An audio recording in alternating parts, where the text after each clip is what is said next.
Okay, chapter 37, Maimonides, the Rambam.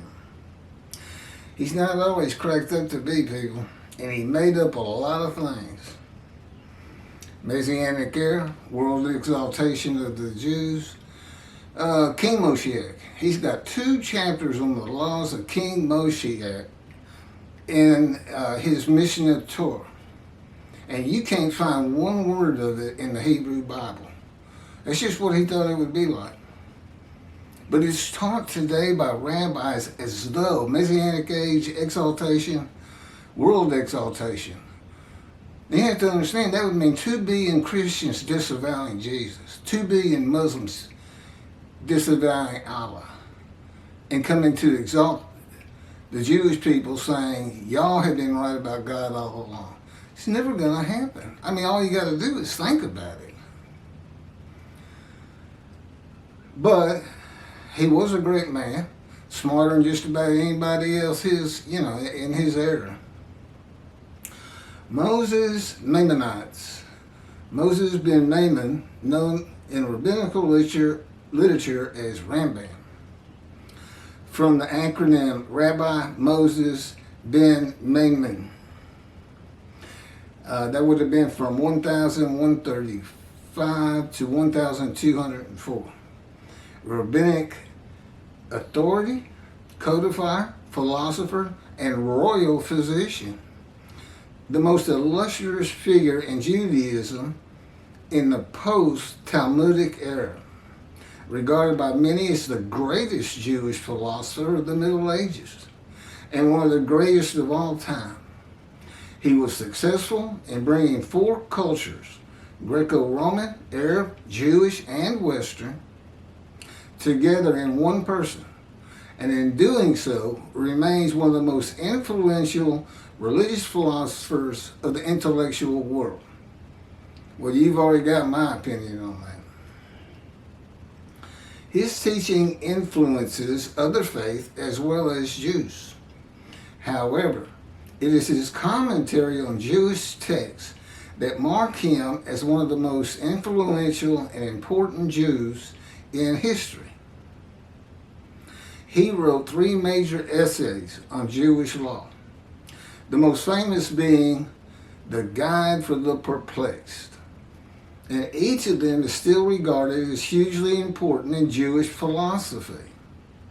This monumental work laid the foundation for all subsequent Jewish philosophic inquiry, known as Chakira, and stimulated centuries of philosophic Jewish writing. His large 14-volume work, Mishnah Torah, that I just mentioned, to date holds canonical authority in regard of a codification of Talmudic law. Okay, this all came from the Jewish Virtual Library, this whole paragraph, the famous people, and the BBC. Rambam also says in chapter 12, paragraph 2 of the laws concerning King Moshiach, our sages taught, this is from Baracus 34b, there will be no difference between the current age and the era of Moshiach, except our emancipation from subjugation to the Gentile kingdoms. The simple meaning of the words of the prophets appears to imply that the war of Gog and Magog will take place at the beginning of the Messianic age. None of this is going to occur. Okay? No war, Agog, Gog, no Messianic age. It's not going to occur. And I know this because that's what God had me right now typing. And that's what he told me. That's what he taught me. Before the war of Gog and Magog, a prophet will arise to rectify Israel's conduct and prepare their hearts for the redemption. As it is written, this is Malachi 3, verse 23. Behold, I am sending you Eliyahu. That's Elijah. Before the advent of the great and awesome day of God. That's here today. I've got plenty of prior videos that show why that is. He will not come in order to deliver the pure impure, nor to declare the impure pure, nor will he come in order to disqualify the lineage of those presumed to be of flawless descent, nor to validate lineage which is presumed to be blemished. Rather, he will come in order to establish peace in the world.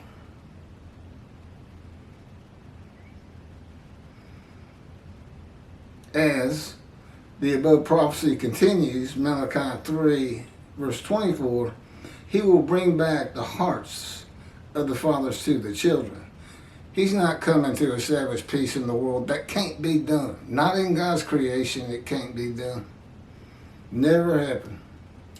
Elijah does not come to establish peace in the world, but to make the many righteous, just like the righteous servant.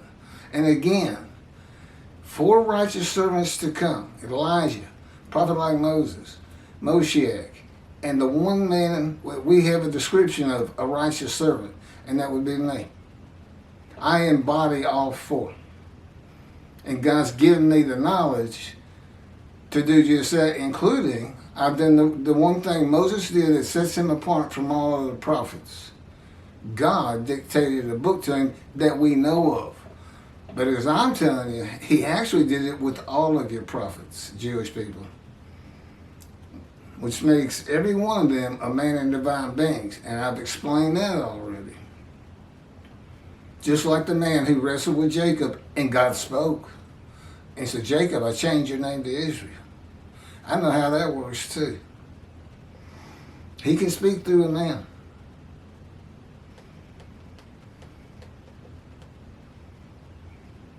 Rambam and the sages say in chapter 12, paragraph 3 of the laws concerning King Moshiach, during the era of King Moshiach, again, not in the Hebrew Bible, God never said this. Once his kingdom has been established and all of Israel has gathered around him, the entire nation's line of descent will be established on the basis of his words.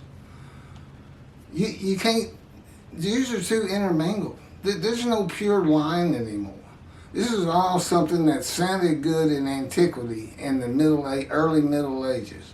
Today, we know that just can't happen. You know, even Ezekiel, he had all the Jewish people returning, the tribes, which was correct, they did. Nobody got lost. But he has them separated out and go back to the lots they were originally assigned by Joshua and Moses. That's not going to happen. Israel's a nation now, a democratic nation.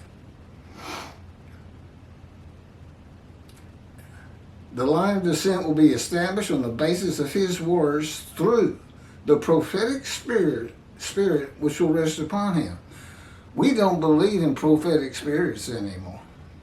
Again, you have to separate the writings with the knowledge that in antiquity, people were illiterate, and it was a different era and a different time. And the Bible is written like that. You can find it all over. And I've given great examples of it already in prior videos.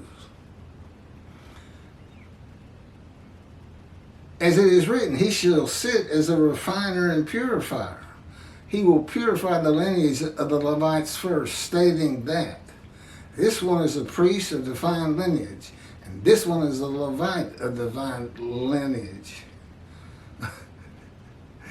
The refiner and purifier of anybody is God himself.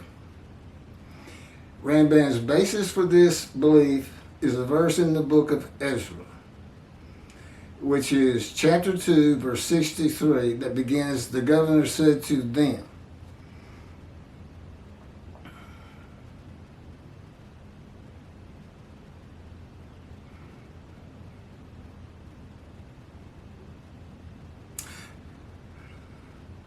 they shall not eat of the most holy things until a priest arises who will wear the Urim and Thummim. That was part of their dress. From this verse, one can infer and this would be Rambam talking, that the genealogy of those presumed to be of unquestioned priestly and Levitical lineage will be traced by means of the prophets, the prophetic spirit, and those found to be of such lineage will be made known. He will define the lineage of the Israelites according to their tribe alone. It cannot happen today. The tribes have become too intermingled, and that's not even taking into account interfaith marriages or marriages by Jewish people with Gentiles. That's not even taking that into account. This cannot happen. And people need to realize that, and God wants you to realize it, Jewish people. That's why he set up one more day. And that day began in 1948, when the state of Israel was created. And the desolate land bloomed again. The ruined cities restored and Jerusalem rebuilt. Read Jeremiah 31. That means he's ready to make a new covenant with you. And the only place you can find that covenant, Malachi 3, where he announces the day of the Lord. He says the angel of the covenant you desire is already on the way. His purpose that might prosper of Isaiah 53 is given to us in Malachi 3. I'm returning to my temple, and my messenger shall clear the way for me. Well, that's what this is the beginning of. Build it, never defeated and dispersed again, according to the other covenant, the covenant of friendship, that is basically given to David. Again, Elijah and David. I have both of them, and they're both in this book. And when they're published, which I'm having a hard time getting done because the books kind of look like an attack on Judaism. But to the knowledgeable, they're not. This is just God saying, we got to get some things straight in here. I knew it was going to be like this. So, he will make known each person's tribal origin, stating that this one is from this tribe, and this one is from another tribe. He shall sit as a refiner and purifier. From the first paragraph of chapter 12, paragraph 3, is not Moshiach. God purifies and refines, and he comes with Elijah and the angel of the covenant that you desire. Sin forgiveness. To make you a holy seed, just like Jewish people, just like he did the exiles. All 13 tribes returned. He forgave all their sins, and what they did? They became a holy seed and built the second temple. Well, you're about to be a holy seed again, Jewish people. You're going to have to recognize me and understand how God was with Moses. He is with me also. And he will place his temple amongst you. He knows in the covenant of friendship, it's not here right now. He has to get me ready first, because your rabbis don't teach this. If you don't build that temple, if he can't get to it to return to, that's the purpose that might prosper. He doesn't tell us in 53. His last words are, I will bring utter destruction to the land of Israel. What he means is his creation will bring utter destruction. Build the temple, never defeat it again. Don't build it, utter destruction to the land. You got 7 million Israeli Jews right now. They could take out 6 million again. Think Iran and nuclear bombs, Lebanon sending off 2,000 rockets, Egypt getting involved, Jordan getting involved. Israel's got the finest army in the Middle East. But if they get jumped on by 3, 4, 5 people at the same time, they'll never withstand it. The shield of David, those missiles that shoot down rockets, could never stop that. It's too much. No prophetic spirit. While prophetic spirits were a common belief in the ancient age and Middle Ages, this is not true for the ages of reasoning and information, medicine and science.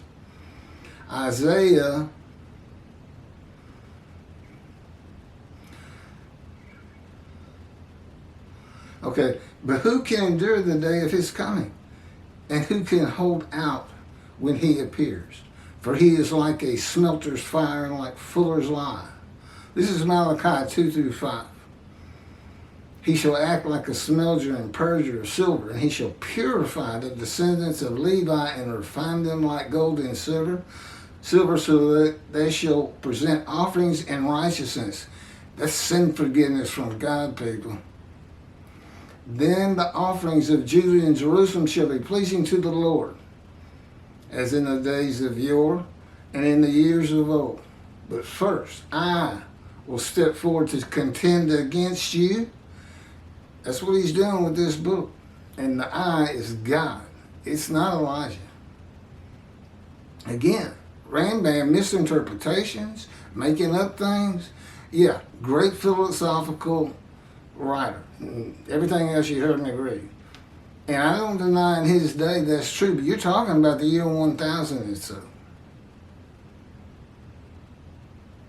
That's well over 1,200 years ago. And there were basically no schools that anybody knows of.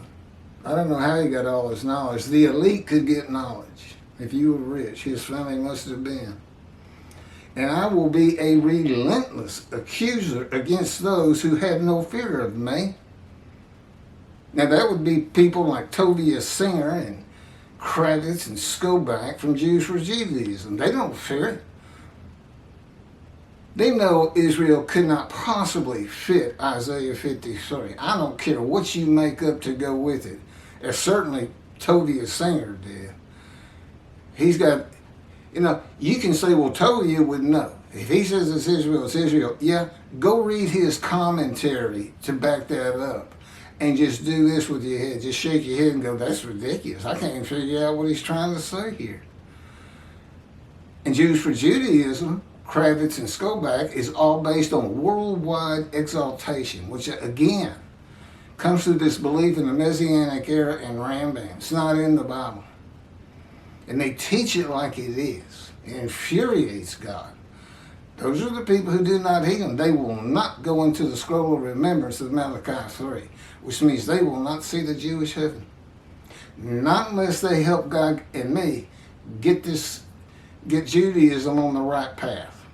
And that means teach this book. Read it, go to your flock, tell them we've made a lot of mistakes. Here's the things we want to straighten out. That's what I'm saying to Tovia Singer and Jews for Judaism.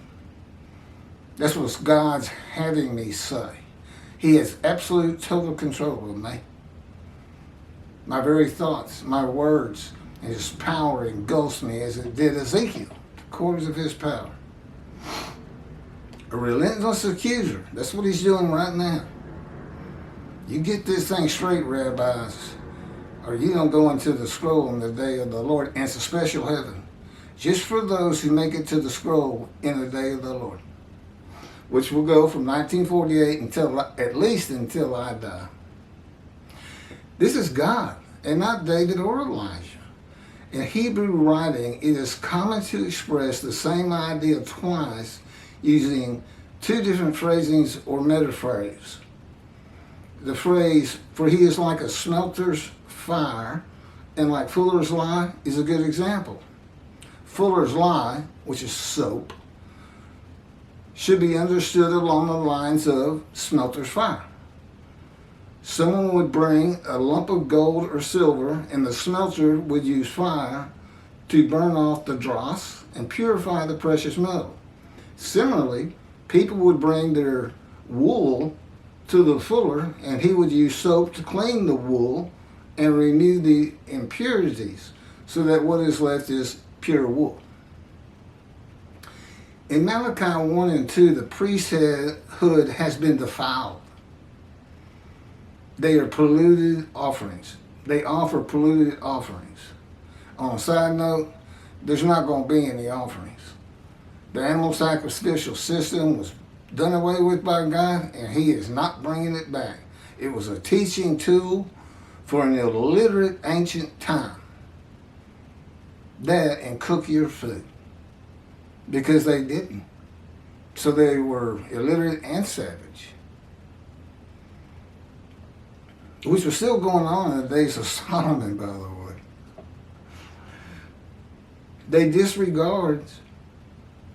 They have turned from God and refused to listen to him, and they profane God's covenant. They disregard God's ways. And he says, those who have no fear of me will be the priestly tribe of the Levites, and not pertaining to genealogy or tribal lineage, but to Ezekiel 34. That's where he says 34:10. Thus said the Lord God, I'm going to deal with the shepherds. That's your rabbis, Jewish people. I will demand a reckoning of them for my flock, my people, my chosen, my children. And I will dismiss them from tending the flock. Now that was a good thing to say in antiquity. You can't go to synagogue and tend your flock. People could believe that back then. There was just too few people, too few synagogues. Today we know that's not possible. And God tells me the new teaching to that is, and it's in writing, that he gave me. You're dismissed before the eyes of God, rabbis. And you're not going into the scroll. You will not see the Jewish heaven he is creating, just for the Jewish people. Then I will appoint a single shepherd over them to tend them. Shepherd as in teacher. I'm not a rabbi. My servant David, a shepherd. Nothing about a king right there.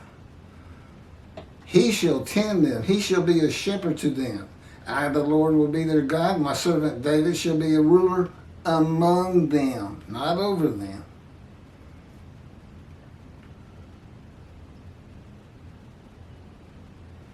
I, the Lord, have spoken, and I will grant them a covenant of friendship.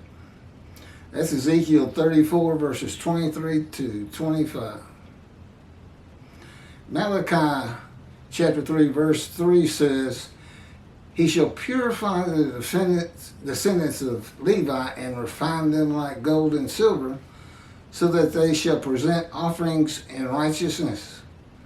This will be those rabbis who accept the words of the prophets of God as interpreted in this day of reasoning and information, and not as interpreted in the ancient age and Middle Ages. The era of redemption, restoration, and exaltation versus the day of the Lord. The day of the Lord, his covenant of friendship completely refutes a Messianic era and world exaltation. His covenant says, look, I'm going to place my temple among you. The nations, the Gentiles will know I sanctify Israel, and you will be safe on your soil, and you will no longer be the taunts of nations. There's nothing about world exaltation. They're just going to have more respect for you when you build that temple, Israel.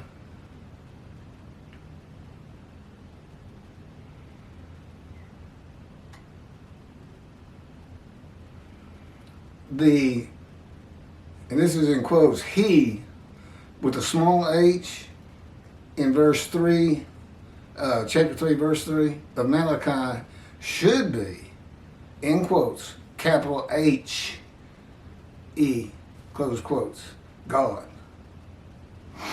The Rambam and the sages interpreted as a prophecy that Moshiach, with a prophetic spirit, would determine the lineage of the priests and Levites from the verse in the book of Ezra. The governor said to them, this is Ezra chapter 2, verse 63, they shall not eat of the most holy things until a priest arises who will wear the Urim and Thummim. This has nothing to do with genealogy of Levites today, or purification or refining, or a prophetic spirit on Moshiach. This is not a prophecy of a high priest arising, and it is not Moshiach, but an answer to those who could not prove they were Levites when the verse is put into proper context. This is Ezra chapter 2, verse 61 through 63. Of the sons of the priests, the sons of Habiah, the sons of Hakaz, the sons of Barzillai, who had married a daughter of Barzillai and had taken his name.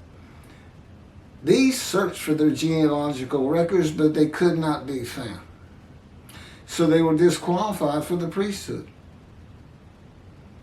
The Tirshatha ordered them not to eat of the most holy things until a priest with Urim and Thummim should appear. And that's what the whole basis of all that is. In the Hebrew Bible, we're almost done. I'm hoping my tape doesn't run out first. In the Hebrew Bible, the Urim and Thummim are elements of the breastplate. I just lost my TV, didn't I?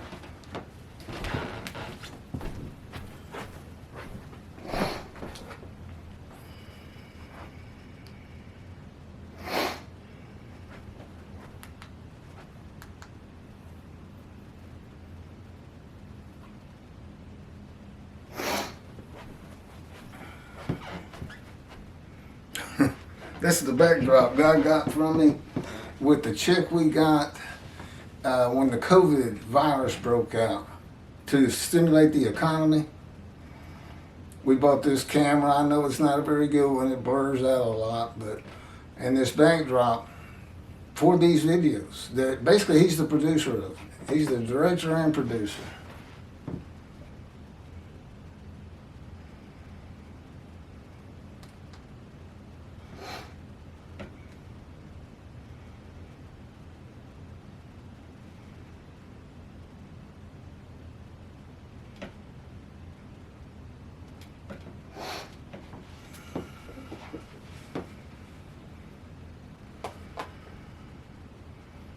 Their Urim and Thummim are elements of the breastplate worn by the high priest attached to the ephod.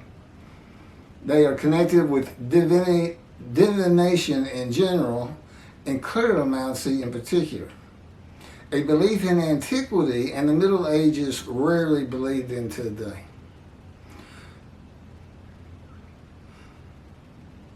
You want me to read that? I know this tape's going to run out. Because I've been going more than a half hour. Oh, okay, I'm almost done. If this runs out, I'm not going to make a part two. We got too many of those.